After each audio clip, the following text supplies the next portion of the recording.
नमस्कार, ANB news देख रहे हैं आप और मैं हूं आपके साथ मुस्कान। स्वागत है आप सभी का एएनबी न्यूज के स्पेशल बुलेटिन में।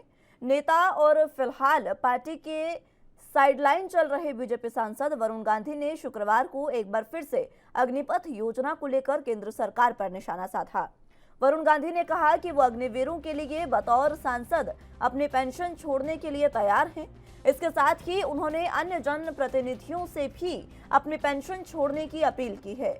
वरुण गांधी ने कहा कि अगर देश की रक्षा करने वाले पेंशन के हकदार नहीं तो जनप्रतिनिधि कैसे हो सकते हैं। आपको बता दें कि अग्निपथ योजना 4 साल के लिए जवानों की सेना में भर्ती के लिए शुरू की गई योजना है। विपक्षी पार्टियों ने इस योजना का विरोध किया है। देश के कई हिस्सों में अग्निपथ योजना के खिलाफ विरोध प्रदर्शन हुआ। वैसे यह मौका पहला नहीं है जब वरुण गांधी पार्टी से इतर बयानबाजी कर रहे हों। गाहे बगाहे वो सरकार पर निशाना साधने का कोई मौका नहीं छोड़ते हैं। बावजूद इसके पार्टी की तरफ से वरुण गांधी के खिलाफ कार्रवाई नहीं होती। हालांकि अब यह देखने वाली बात होगी कि क्या बीजेपी हाईकमान वरुण गांधी के इस ट्वीट का संज्ञान लेता है या फिर हमेशा की तरह वरुण गांधी को नजरअंदाज किया जाता है।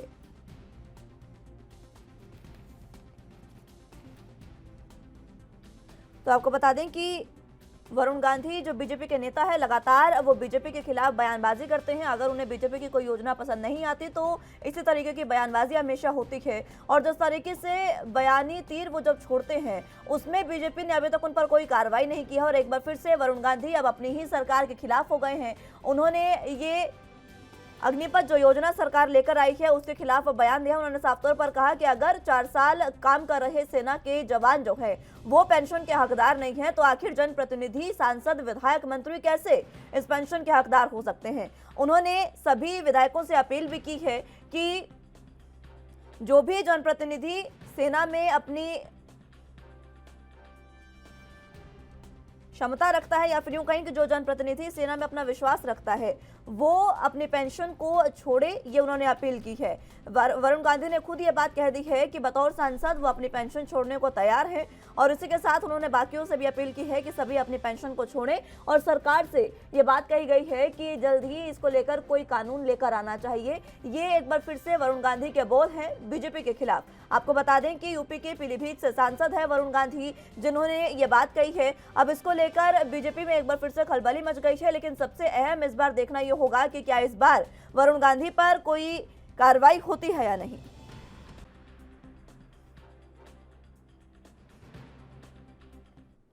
चले तो इसी पर चर्चा की शुरुआत कर लेते हैं। तमाम गेस्ट हमारे साथ मौजूद हैं, उनका तारुफ आपसे करवा देते हैं।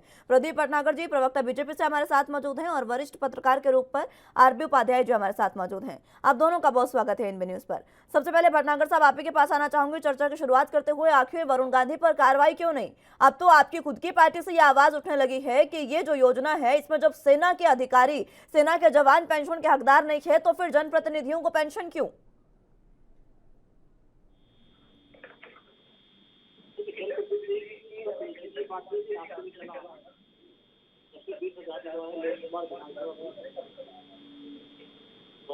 अगर नई चीज निकाली और अपनी पेंशन शुरू करें तो और इस टाइम को कहाँ तक जाती है छोड़ देंगे और कहाँ तक पहुँचनी चाहिए। बाकी हम तो शुभकामना देंगे जैन जी को, वरुण जी को। ठीक है, आवाज भी आपकी साफ नहीं आ पा रही है भटनागर साहब, एक बार फिर से लौटूंगे तकनीकी खामियों को दूर करने के बाद। उपाध्याय साहब तब तक आपके पास में आना चाहूंगी। वरुण गांधी लगातार अपनी ही सरकार के खिलाफ बोलते नजर आते हैं और देखा गया है बार बार, न जाने कितनी बार उन्होंने इस तरीके की बयानबाजी की है। और अब तो अग्निपथ को लेकर पेंशन तक छोड़ने की उन्होंने बात कह दी है और ये बात सही भी है, इसको सही कहा भी जाना चाहिए और ये एक सराहनीय कदम होगा अगर सरकार माने इसे तो। मुस्कान, सराहनीय कदम है।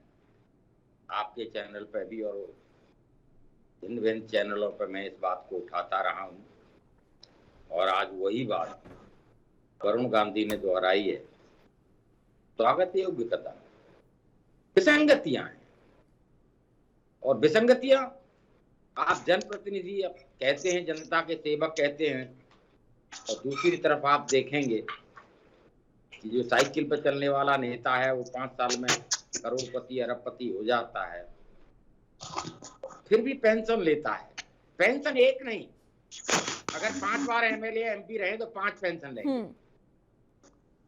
किसी देश में होता है क्या? 30 साल की सेवा के बाद आप मना करते हैं सरकारी कर्मचारी को पेंशन नहीं देंगे। बेशर्मी की पराकाष्ठा है, देर है।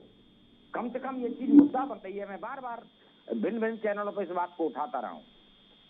अपनी सैलरी खुद तय कर लेंगे, महंगाई भत्ता अपना बढ़ा लेंगे। क्या सुविधाएं लेने आते हैं, जनता की सेवा करने आते हैं? और फिर जब जन सेवा जनप्रतिनिधि आप हैं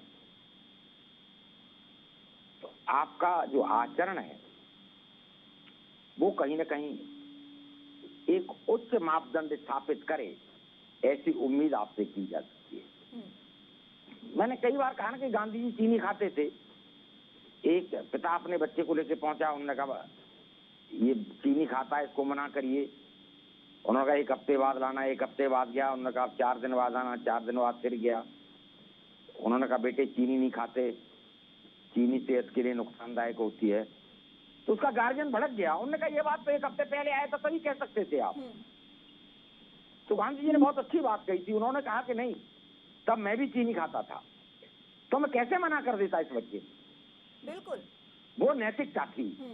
आज देखिए आप अग्निवीरों को पेंशन नहीं देंगे, सरकारी कर्मचारी की पेंशन खत्म कर देंगे और खुद 5-5 पेंशन लेंगे, तो प्रश्न तो उठेगा। और एक बात ये भी आना उपाध्याय साहब, देखिए जब सेना के जवानों को पेंशन देने की बात होती है, बेशक चलिए आपने 4 साल के लिए, एक बार को मान भी लें कि आपने 4 साल के लिए उनको सेना में भर्ती के लिए कहा है। 4 साल बाद जब वो सेवानिवृत्त होंगे, 21, 22, 23 की उम्र में जब वो रिटायर घोषित हो जाएंगे, तो उसके बाद कम से कम उन्हें पेंशन तो मिले। लेकिन जब ये सवाल उठाया जाता है तो सरकार की तरफ से, तमाम बीजेपी के प्रवक्ताओं की तरफ से ये बयान आता है कि आर्थिक स्थिति समय की मांग है, आर्थिक स्थिति खराब होती जा रही है। तो क्या विधायकों के लिए आर्थिक स्थिति खराब नहीं है क्या? बस प्रश्न यही उठता है कि आर्थिक स्थिति अपनी सुख सुविधाएं क्यों नहीं कम करते। मैं मानता हूँ अच्छा कदम हुआ। पहले एमपी एमएलए जो कैंटीन होती थी, वो कैंटीन पर फ्री खाने का एक टोकन, बहुत सारी चीजें हैं जो जनता देखती है। यात्रा भत्ता, टेलीफोन भत्ता, पीए का भत्ता, इसका भत्ता, उसका भत्ता, यानी आप तो सब कुछ मलाई खाएंगे और जनता को सूखी रोटी भी नहीं देंगे। तो प्रश्न उठेगा, बिल्कुल प्रश्न उठेगा। किसी भी सिस्टम में नहीं है कि मैं अपनी सैलरी खुद तय कर लूं, अपने वेतन भत्ते खुद बढ़ा लूं, अपने महंगाई भत्ते बढ़ा लूं। कौन सरकार का 1 रैंक 1 पेंशन का कानून भी कहा गया, जो वादे बड़े बड़े किए थे प्रधानमंत्री नरेंद्र मोदी ने, देश में 1 रैंक 1 पेंशन लेकर आएंगे, वो वादा भी कहा गया। ये भी सवाल उठता है। आर्य उपाध्याय साहब एक बार फिर से, भटनागर साहब आवाज मिल पा रही है?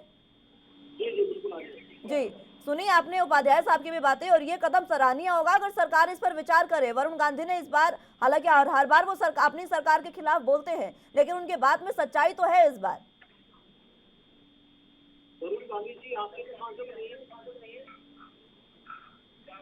जी मैं सुन पा रही हूँ, आपको अपनी बात रखें।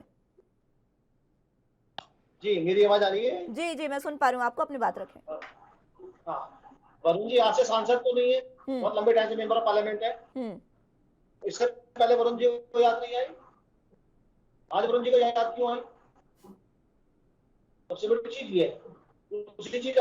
इससे पहले भी उन्होंने एक ट्वीट किया था, मैं आपको याद करवा दूं, मैं आपको याद करवा दूं भटनागर साहब, इससे पहले भी उन्होंने एक ट्वीट किया था अग्निपथ योजना को लेकर।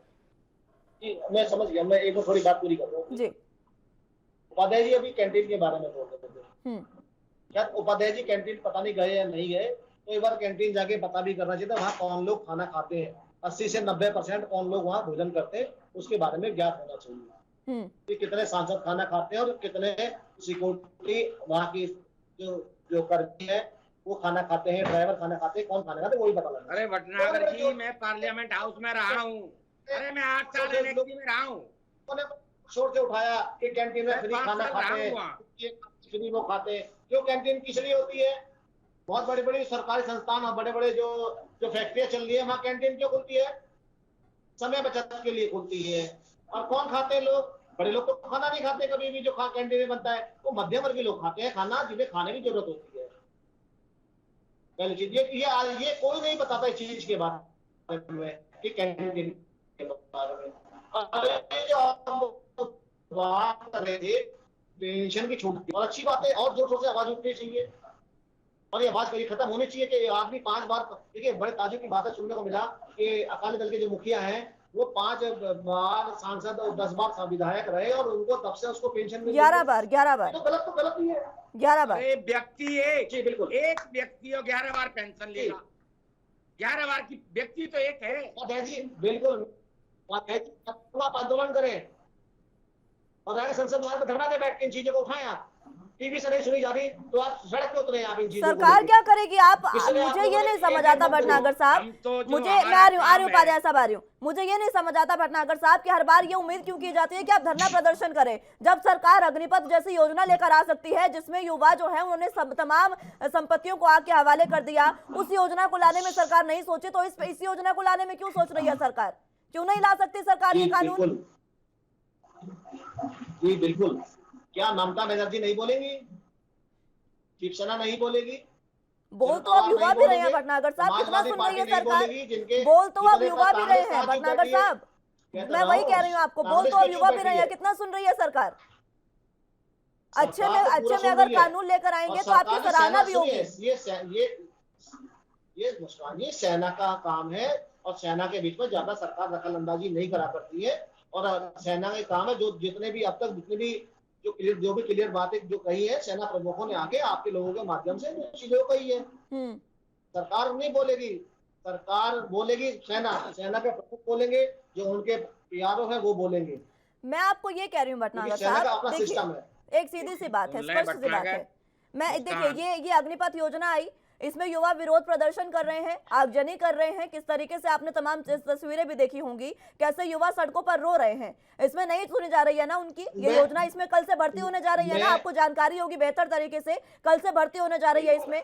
इससे पहले कृषि कानून आए थे, किसान सड़कों पर बैठे, 1 साल तक नहीं सुनी ना सरकार ने। उसके बाद चलिए आपने जिस भी अपने फायदे के लिए या फिर किसी भी तरीके से आपने कानूनों को रद्द किया प्रधानमंत्री ने आकर, ठीक है, लेकिन अगर पेंशन को लेकर कानून आता है इस तरीके का तो मुझे नहीं लगता कि विपक्ष इसका विरोध करेगा, और अगर करता है विरोध तो इसमें विपक्ष की गलती, विपक्ष से सवाल पूछे जाएंगे, आप पहल तो करिए कम से कम। बिल्कुल आपने जो कहा अभी जो आंदोलन को लेके बिल्कुल करा आंदोलन युवाओं ने और बिल्कुल कितना देश का नुकसान वो भी देखा, मगर युवाओं ने नहीं। क्या होता है उपाध्याय साहब, आंदोलन किसको कहते हैं? क्या होता है आंदोलन? आंदोलन की परिभाषा क्या है? उपाध्याय साहब आ रही हूँ, एक बार उनकी बात पूरी होने दीजिए, आप ही के पास आ रही हूँ। उसके बाद ये आंदोलन नहीं है, हिंसा है जो देश के अंदर हुई है। क्या है आंदोलन की? आंदोलन शांति कोई परिभाषा पढ़ी है कभी? तो महात्मा गांधी जी ने करा, वो आंदोलन कहा करते थे, उसे आंदोलन कहते हैं। अरे आंदोलन में कोई परिभाषा है? महात्मा गांधी ने किया आंदोलन, कांग्रेस ने किया आंदोलन, मैं आपको क्या परिभाषा है आंदोलन की? मैं आपको क्या सिखाऊंगा परिभाषा? आप ज्ञानी विज्ञानी बैठे, आप आंदोलन की परिभाषा जानते नहीं और मुझे राय दे रहे हैं आंदोलन करिए। हाँ, तो पत्रकारिता मेरा पेशा है, मैं सभी चैनल पर उठाता हूँ इस बात को। और सुन ले, पहल करनी पड़ेगी, ये छोड़नी पड़ेगी। पंजाब में पहल हो गई है, कई स्टेट पहल कर रहे हैं और अच्छा होगा केंद्र आगे आए और केंद्र खुद ये योजना को जल्दी चाहिए, कहीं से चले, अच्छी बात है, कहीं शुरुआत तो हुई कम से कम। ठीक है भटनागर साहब, ठीक है आ रही हूँ, ठीक है भटनागर साहब, ठीक है आ रही हूँ। उपाध्याय साहब, दोहरी राजनीति, दोहरा मापदंड आप अब यहीं से समझ सकते हैं। खुद भटनागर साहब कह रहे हैं कि इन बातों को लेकर आप प्रदर्शन करिए, और जब कांग्रेस प्रदर्शन करती है तो सड़कों से उठाकर उनको फेंक दिया जाता है चुन चुन कर।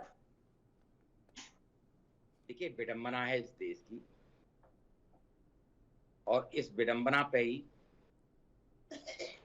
ये सारे जो उंगली उठ रही है, जो प्रश्न उठ रहे हैं वो उठेंगे।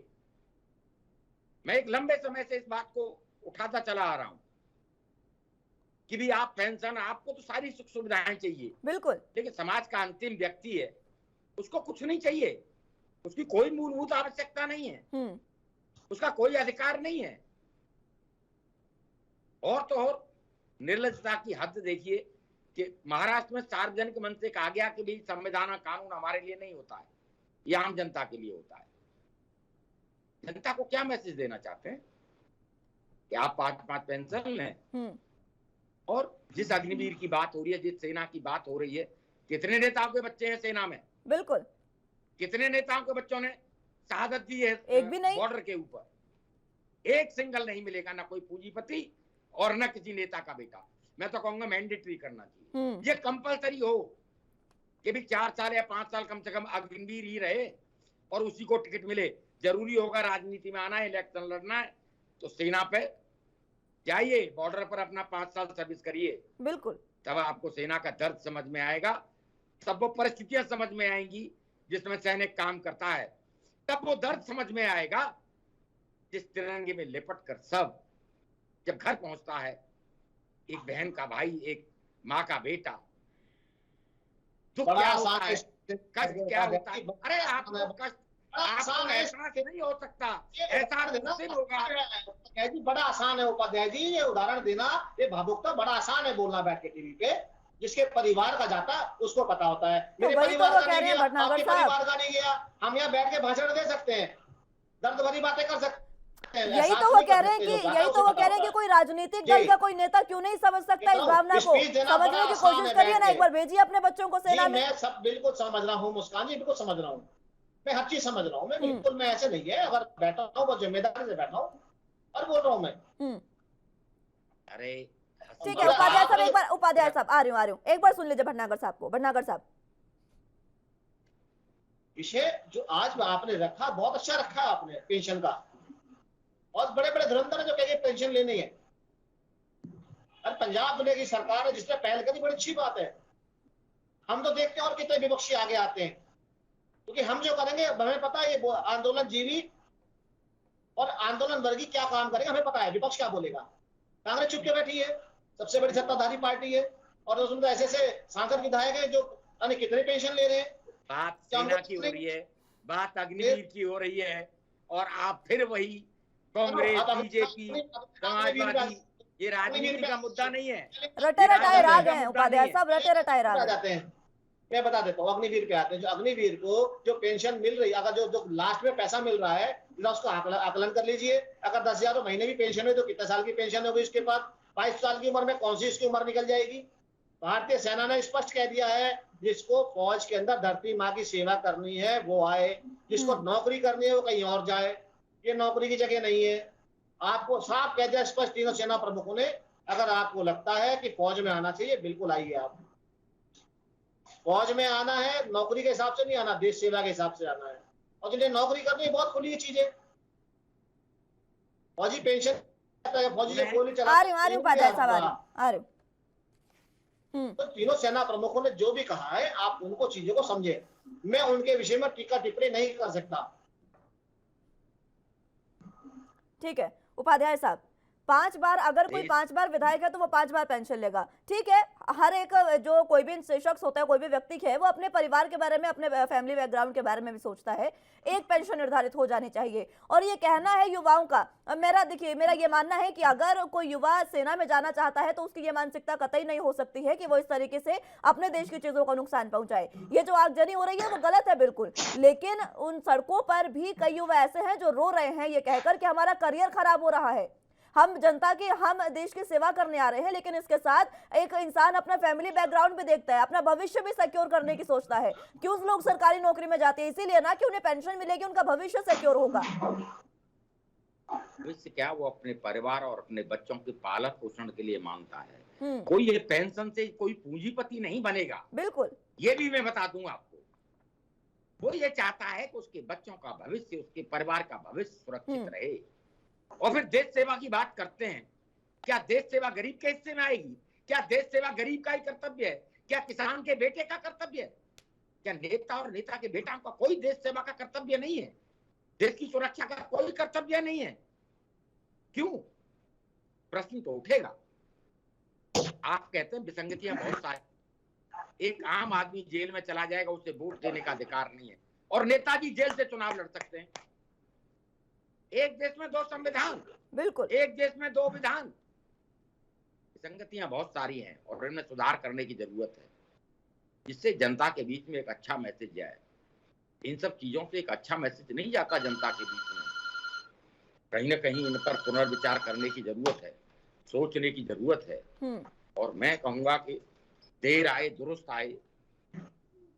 आज भी अगर मान लीजिए इस पर कोई संशोधन होता है, कोई विचार होता है, तो पॉलिटिकल पार्टियों को करना चाहिए, बिल्कुल। बजाय इसके कि आप लीपापोती कर रहे हैं, आप उसको जस्टिफाई करने की कोशिश कर रहे हैं। ये चीजें जस्टिफाई हो ही नहीं सकती। आप क्या जस्टिफिकेशन देंगे? क्यों लेते हैं आप 5-5 पेंशन?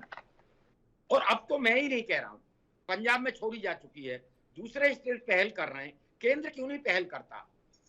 आप देशभक्ति की बात करते हैं, देश सेवा की बात करते हैं, त्याग की बात करते हैं, बलिदान की बात करते हैं, मीठा मीठा गप, कड़वा कड़वा थू जब अपने ऊपर लागू हो तो किसान के बेटे की बात कर रहे हैं, कुछ छोड़ेंगे? ठीक है, आ रहे भटनागर साहब, आ रहे हैं। अमरिंदर सिंह फौज में थे, क्या वो किसान के बेटे थे? कैप्टन अमरिंदर सिंह जो फौज से रिटायर हो गए, जो पूर्व मंत्री हमारे राठौर जी हैं, क्या वो क्या राजा के बेटे थे? पढ़ के आए करें भटनागर, पढ़ के आए करें। 90% बच्चे किसानों के, 90% बच्चे किसानों के हैं, मजदूरों के हैं। किसी पूंजीपति 1-2% एक्सेप्शनल केस हो सकता है, या उस परिवार के लोग अगर सेना में हैं, उस सेना में हैं। ऐसा नहीं है। सेना में सिपाही भर्ती होने के लिए कृषि प्रधान देश की बात है, सारे आदर्श आप जनता के लिए निर्धारित करेंगे, अपने लिए कोई आदर्श निर्धारित नहीं करेंगे तो जनता में मैसेज क्या जाएगा? ये मैं नहीं कह रहा, सुने, ये पार्लियामेंट में कहा गया है, ये ऑन रिकॉर्ड है, पार्लियामेंट में कहा गया कि जो राजनीतिक लोग हैं इनकी विश्वसनीयता जनता के बीच में घट रही है। राजनीति का व्यवसायीकरण हो रहा है, राजनीति का अपराधीकरण हो रहा है, जो लोकतंत्र के लिए घातक और चिंताजनक। यही कारण है उपाध्याय साहब, यही कारण है कि अब राजनेता बनने के लिए भी क्राइटेरिया डिसाइड करने की मांग की जा रही है कि एक क्राइटेरिया होना चाहिए कि कितना पढ़ा लिखा नेता होना चाहिए जनता का। अरे मुस्कान, जब चपरासी के लिए आप 8 पास मांगते हैं, 10वीं पास अब तो कर दिया गया। जिनको देश का संविधान और देश का पूरा सिस्टम चलाना है, उनके लिए कोई क्वालिफिकेशन नहीं। ठीक है उपाध्याय साहब, विडंबना नहीं है। जिस व्यक्ति ने यूनिवर्सिटी नहीं देखी, आ रही भटनागर साहब आपके पास आ रही। ठीक है उपाध्याय साहब, एक बार मैं भटनागर जी की बात सुनना चाहूंगी। भटनागर साहब। हाँ जी, मैं उपाध्याय जी बिल्कुल सही कह रहा है, मैं गलत नहीं कह रहा। वाकई में गरीब का बेटा या किसान का बेटा चाहता है, इसमें कोई दो राय नहीं है। मगर ये भी समझना चाहिए कि हमारे देश किसी 70-80% कृषि प्रधान देश है। क्या ये नहीं पता कि बड़े बड़े राजाओं के बेटे और फौज में लड़ाई लड़ी है और अधिकारी जो रिटायर हुए, क्या नहीं पता इन्हें? बिल्कुल ठीक है, संख्या ज्यादा है। उनकी बात हो ही नहीं रही है भटनागर साहब, कहाँ बात को लेकर जा रहे हैं आप? बात ये हो रही है कि सेना में, मैं आ रही हूँ उपाध्याय साहब, आ रही हूँ भटनागर साहब, बात ये हो रही है कि सेना में कितने प्रतिशत जो युवा है वो जाते हैं राजनीतिक दलों के, कहाँ आप बात को लेकर जा रहे हैं? सुन लीजिए, बात जो फौज की कर रहे हैं, फौज में हर प्राणी हर आदमी जाता है, जो तैयारी करता है वो जाता है, सब किसी का नंबर आता है, किसी का नहीं आता है, ये बिल्कुल सही बात है। नेताजी के कितने बच्चे हैं तो आप बताता हूँ, मैं नहीं बताता। कितने नेताओं के बच्चे फौज में बता दीजिए। चलिए अब ये सवाल का जवाब दे दीजिए भटनागर साहब, इस सवाल का जवाब दे दीजिए। मुझे नहीं लगता आपको कांग्रेस और बाकियों का तो पता नहीं, आप बीजेपी का बता दीजिए। कौन कौन से ऐसे राजनीतिक दल हैं, कौन कौन से ऐसे राजनेता हैं जिनके बेटे हैं अभी सेना में, अभी बता दीजिए, ज्यादा दूर मत जाइए। इस समय कौन कौन मौजूद है सेना में, बताइए। बिल्कुल, देखिए मेरे पास डाटा है नहीं। बताइए, डाटा नहीं, आपके पास डाटा नहीं होगा तो किसके पास होगा? नहीं, मेरे पास कितने नेताओं के बच्चे शहीद हुए हैं, कितने नेताओं के बच्चों ने शहादत दी है, शहीद हुए हैं बॉर्डर के ऊपर। आप मुझसे ज्यादा ज्ञान रखते हैं, शायद आपको मुझसे ज्यादा पता होगा, मैं तो अज्ञानी हूँ। तो वो तो बता ही रहे हैं ना, वो तो बता ही रहे हैं ना। उपाध्याय साहब ने 90% कहा है भटनागर साहब, उपाध्याय साहब ने 90% कहा है, लेकिन मैं आपको कह रही हूँ कि 95% ऐसे युवा हैं जो सिर्फ मिडिल क्लास से आते हैं सेना में, 95% होंगे। ठीक है, फिलहाल समय समाप्त हो गया मेरे पास। ठीक है भटनागर साहब, समय समाप्त हो गया मेरे पास। बहुत बहुत शुक्रिया आप दोनों का हमारे साथ जुड़ने के लिए और चर्चा हमारे साथ करने के लिए। लेकिन अभी जिस तरीके से वरुण गांधी ने अपनी ही सरकार के खिलाफ एक बार फिर से आवाज बुलंद कर दी है और पेंशन छोड़ने की बात कही है, अब देखना होगा कि ये जो कदम है ये कितना, जो ये सराहनीय कदम कहा जा सकता है इसे, इस पर केंद्र सरकार कितना विचार करेगी और आगे जनप्रतिनिधियों की पेंशन पर कोई कानून बनेगा, कोई योजना लेकर आएगी सरकार या नहीं, ये देखने वाली बात होगी। फिलहाल के लिए मेरे साथ बस इतना ही। तमाम अहम खबरों के लिए आप देखते रहे एनबी न्यूज। नमस्कार।